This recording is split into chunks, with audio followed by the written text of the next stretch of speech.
how close were you to the artist? Oh yeah, yeah, of course. So I met Tom in 1989. I had moved to New York and I was looking for work and decided I wanted to find a job as an artist assistant. Mhm. And so I wrote him a letter and I remember um, he was one of I was probably about 100 different artists that I sent letters to looking for work. And I got a number of responses, but I got a response from Tom and he said, well, let's, just come on in and let's see how it goes. Um, and it went really well. And I enjoyed working there. I enjoyed the team, working with the team that was there. And he was a very generous and sympathetic boss. And where was the Um, studio? the studio at that time was on the Bowery. The building is no longer there. It was right next to where the new museum is right now. Ah, okay. And he was there from the 1970s until about in the mid 90s. And then he purchased a building up the street that was actually a little bit closer to his apartment where he lived Mhm. at Cooper Union. And then he worked there at the studio in Cooper Union for the last 10 years of his life. And that's actually where the estate operates right now. So we still work in his painting studio, which is a really lovely thing. It's wonderful to be able to share that with visitors. I think they Wow. find something really inspiring to be able to come into the studio and see where he worked and see where he painted. You get a different, I think, understanding of the artwork. I would love to visit it Yes. So I next would be happy time. to share that with you on one of your next visits to New York. It is inspiring to see it. Yes.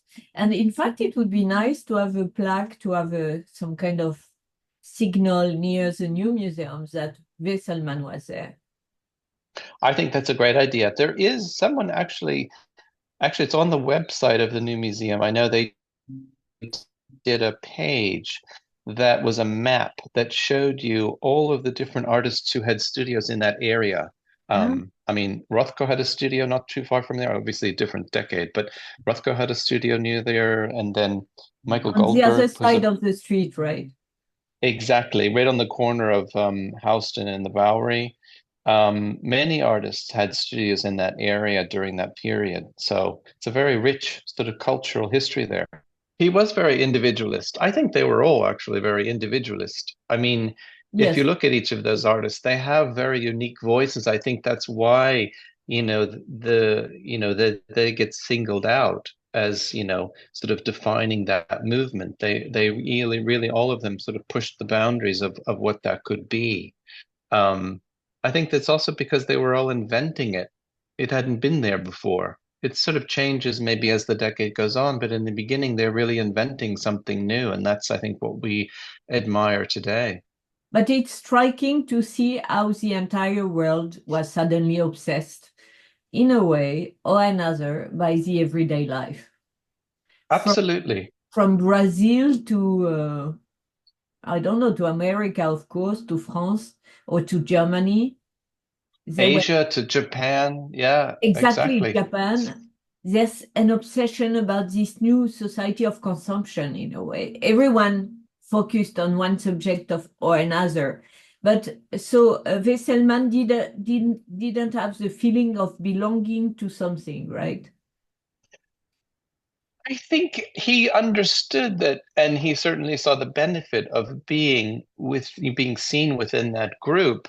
But I think he, like all of the artists, would have felt that they had their own voice, that what they were trying to say was something unique.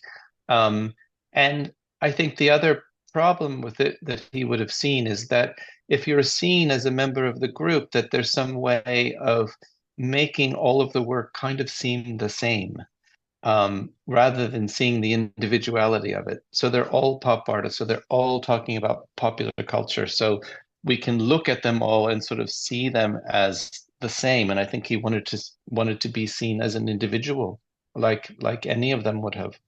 And personally, what was his relation to Warhol and Liechtenstein? So he was friendly with a lot of them, and I think that for many of the artists, you know, I guess it would have to do with the age you were when you were a part of that scene. And, you know, as the decade goes on into the late 60s and into the 70s, you know, they all had families and they had children. You know, they'd have summer houses where they would go to the Hamptons, or Tom had a summer place in the Catskills in upstate New York. And you know, their lives shifted. So I think, you know, in the beginning, Tom and Claire as well were a very important part of that scene, especially like I was saying about the Judson Gallery. They were sort of instrumental. I mean, Tom didn't make any happenings, but both Tom and Claire did participate in a number of the happenings, the Warhol happenings, the Whitman happenings. Ah, but Um, he was not part of the team of Leo Castelli, right?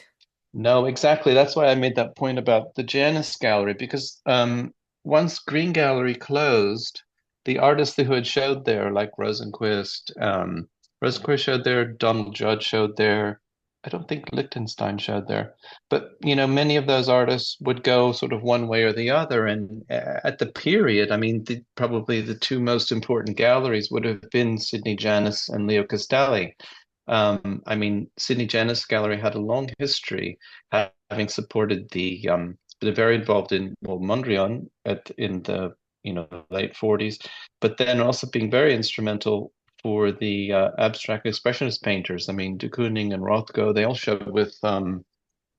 showed with Janis Gallery, and then with the New Realist exhibition in 1962, again, Janice really is at the forefront of, you know, the sort of cultural scene at that point. And so as a sort of, you know, move for his own career, I mean, this would have been a really important place for Tom to be, an important home for him as an But artist. in a And there were many way, artists there. there were two teams in the pop. Yes, Yeah, it's true. It's and absolutely true. in a way, the most flamboyant one was Leo Castelli, no?